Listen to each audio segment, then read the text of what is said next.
Hello everyone, it's Partyfoot back with another game of Mechabellum. Another commentary for you guys. Hopefully you've, if you enjoy my content, please give me a like. We are starting up here with some unconventional Mustangs.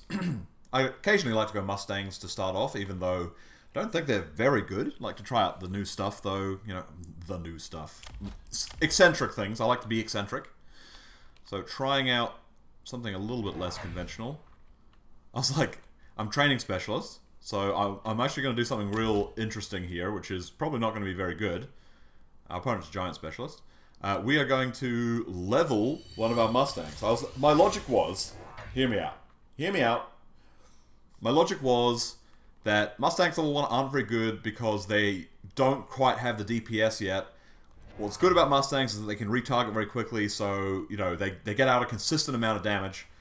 So leveling these guys up is a very good, strong level, surely, right? That was my logic. Maybe then they have the DPS to kill sledgehammers. What was not so good is that they got out in front of my chaff, and most of them were immediately killed. I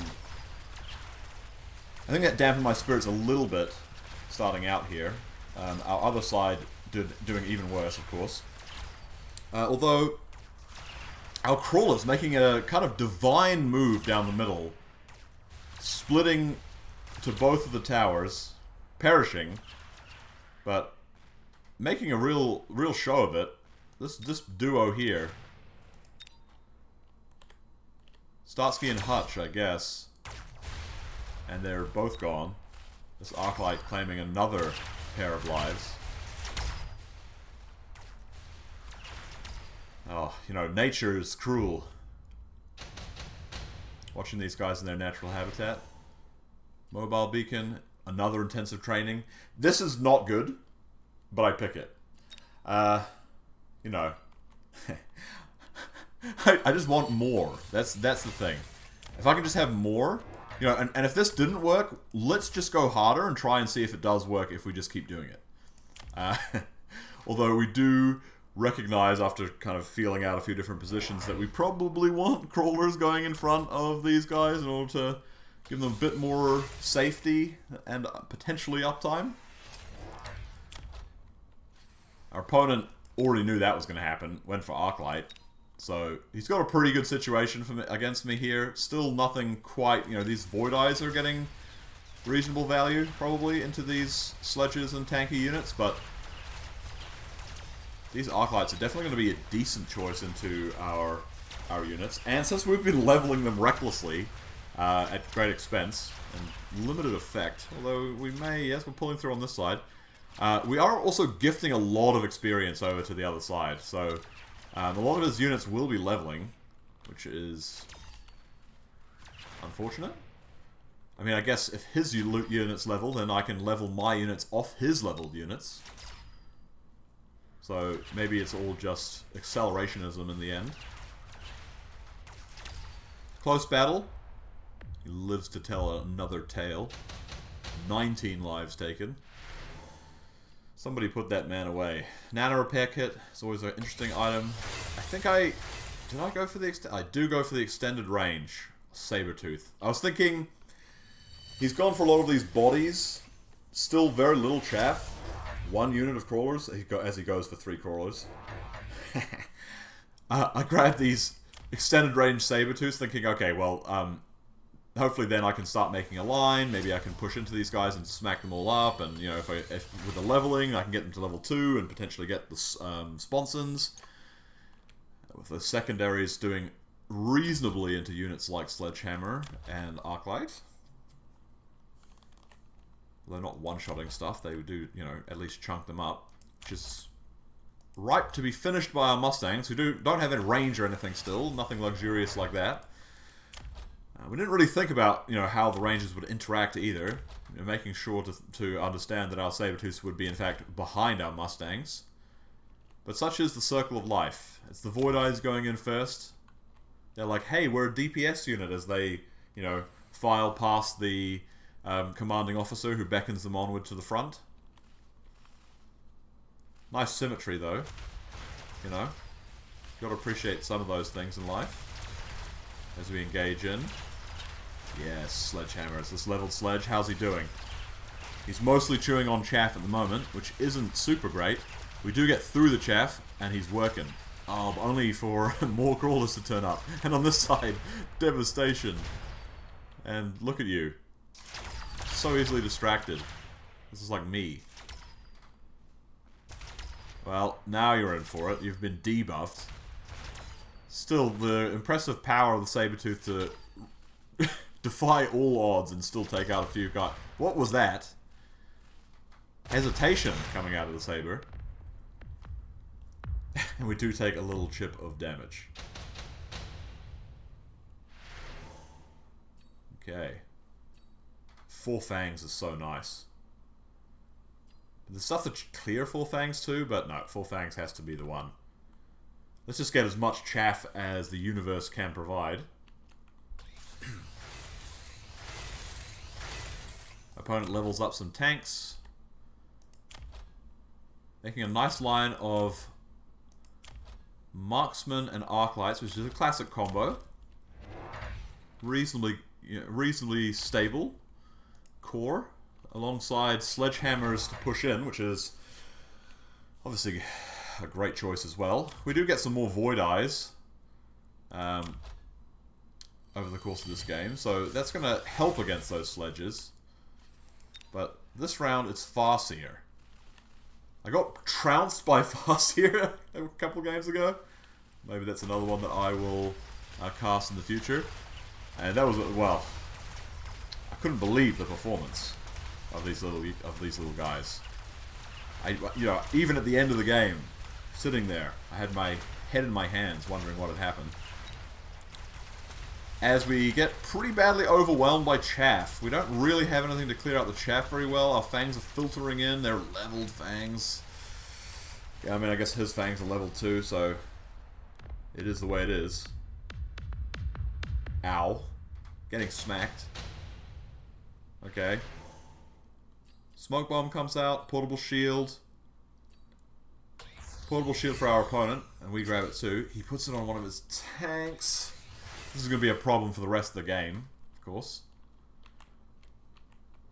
We were thinking, like, he is just running over us, so much chaff. What can we do?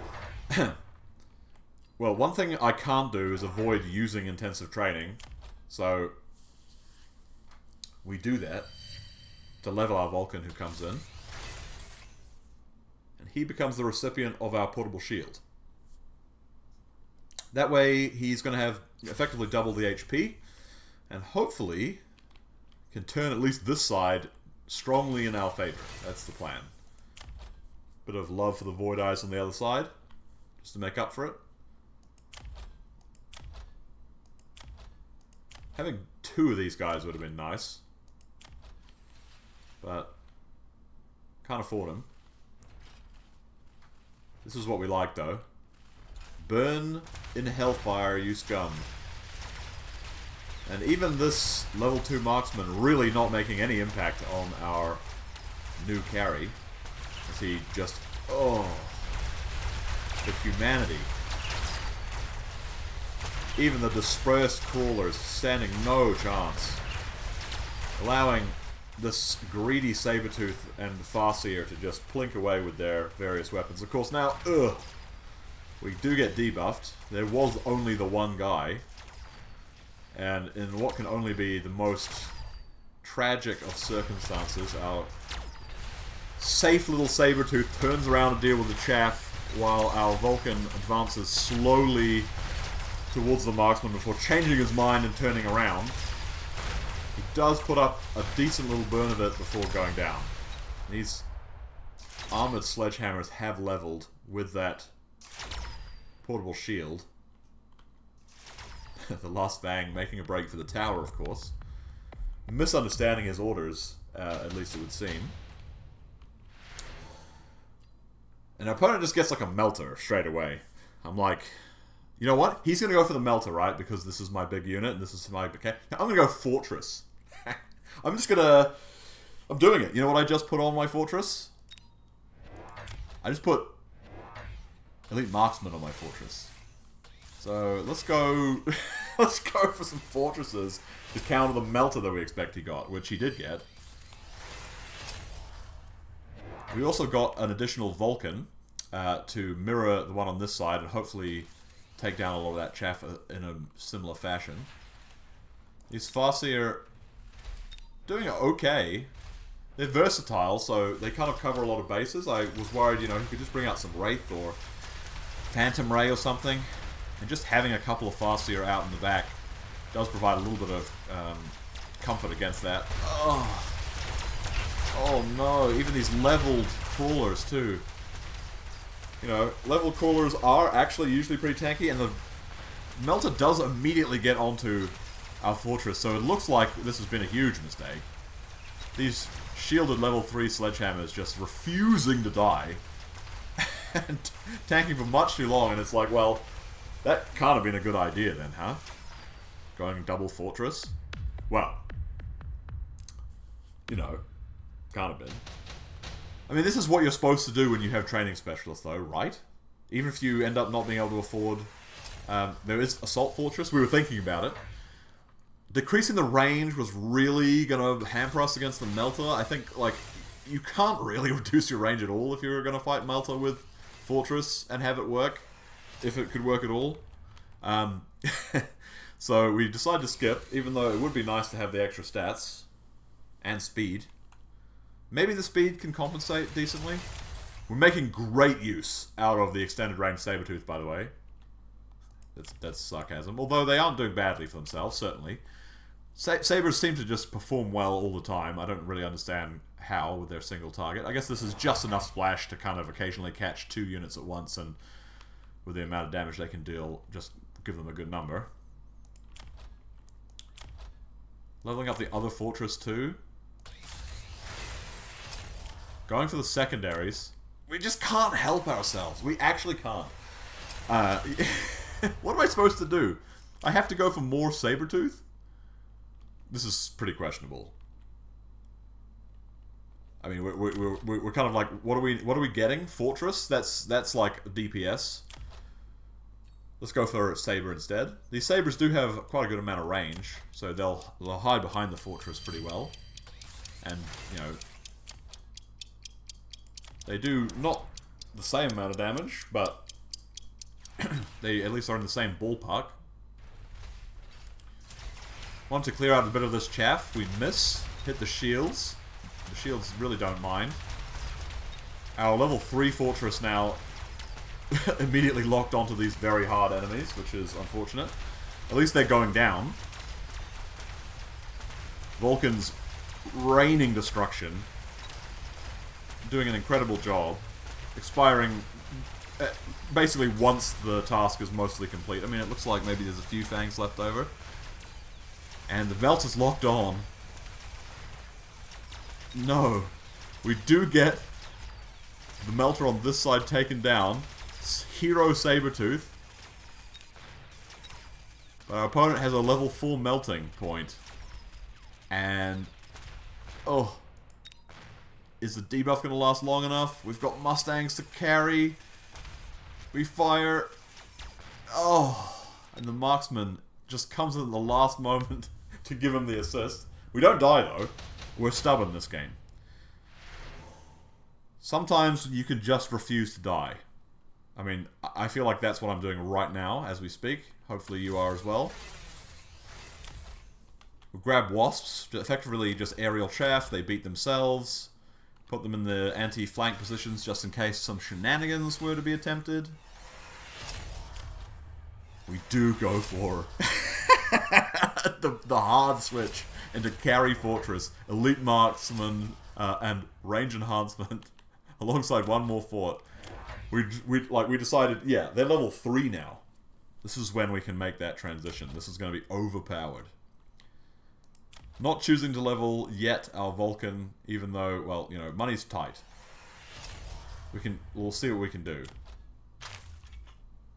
Maybe we can sell out of these Farseer, who are doing fine, but are just kind of there. We're not going to level them. They're not really invest-worthy at this point.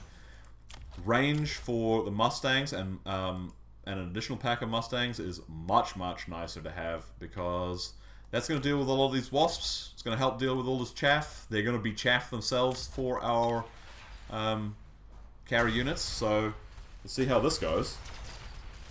Huge wave of chaff coming in. Mustangs getting involved. They're getting pushed forward pretty badly, though. I do notice that happening now. It does spread them out a little bit. At least it seems like it can.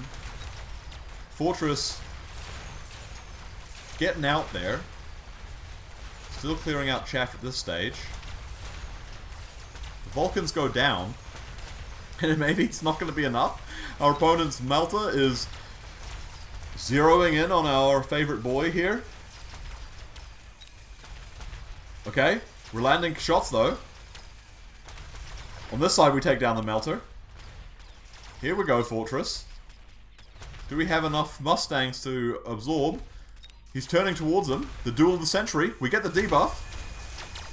It's for all the marbles. It's really for all the marbles. He's got energy absorption. Brutal. The tower goes down. I see my life flashing before my eyes right now. I'm like, how could that have happened? How could that have happened? And then, the resurgence, the realization that I still draw breath. Now to repair kit, I see it. It could be taken. Assault Fortress again, coming back out. You want to sacrifice that range? No, what we need is more fortress levels. Nothing, no distractions. We tripled down on more of the same. That's the goal here. Sell out of these random units that we've bought. That's why we bought them in the first place. And start buying more forts. Make them fast. Give them more range. This is how we do it. This is how we do it. The Vulcans can do all the clearing we need. Level them up. Finally a reward for our guy here, who's been doing a great job. He's not been recognized yet. And let's see if these carry forts can actually carry. Our opponent has a lot of chaffiness. Which, you know, if I had looked at this board and thought, what shall I counter it with? Maybe I wouldn't have said carry fortress, because, you know, they feel single targety to me, but obviously they have a little bit of splash. And they do fire pretty quickly, and now they have quite a lot of range and damage. Hitting for 46k per shot on a 1.8 second cooldown. Vulcan clearing out everyone he was supposed to target down. All of those nasty, nasty leveled crawlers. Oh, couldn't do a better job. Expires right at the last moment. Fangs running interference. And the fortresses are still up. And the Meltas are going down. This is the big boy, though. This is the big one. We get the debuff. There's enough Mustang here, surely, right? Concave of Assault Marksman Fortress. I don't know why I'm calling them Assault. They're not Assault, obviously. I had the choice twice. I wonder if you could double it up, actually. That would have been interesting. And we turn it back against him. Suddenly, I thought I was dead. You know, when that Absorption Melta just turned the tide against my big boy. Now we get something quite exciting. We get Steel Ball production. So we immediately buy Steel Balls and get Mech Dev. Because that's going to make balls in the late game situation when it might be just Meltaverse Fortress. Level 5 Fortress.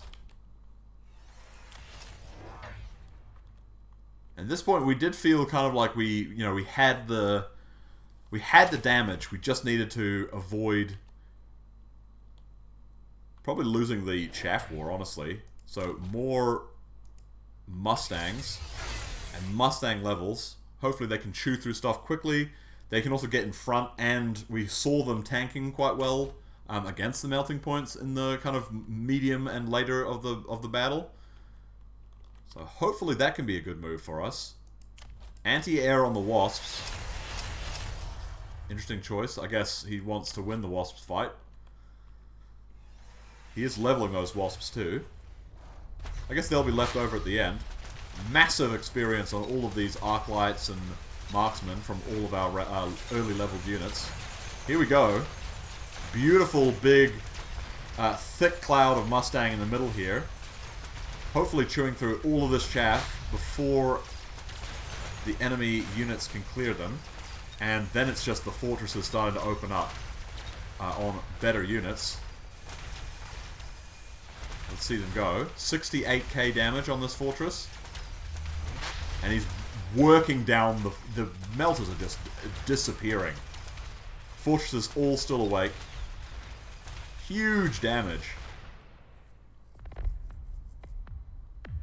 And we swing the game in our favor. Haha. Carry fortress. I even kind of like chickened out of it and went into extended range sabers with secondary. That felt very much like a fun game to me. There's the guy. Doing pretty good damage. Look at this. When they get the right targets, they can do a lot with this sort of leveling. Really, really nice. Nearly 400 kills on this Vulcan too. Positioning there was good, it would seem. Mustangs in the back doing good damage and tanking up for our leaders. Honestly, Saber, you're putting in work too. 300k over your life is not a bad result. So, yeah, thank you very much for watching. That is how... Turns out Fortress beats Absorption Melta. How, you know, would you have known? This is not a slouch. This is a level 7 Melta with a nano repair. Doesn't stand a chance. So, yeah, thanks for watching. If you haven't before, and you may not have, please subscribe or like the video. And perhaps we'll see you in the next one.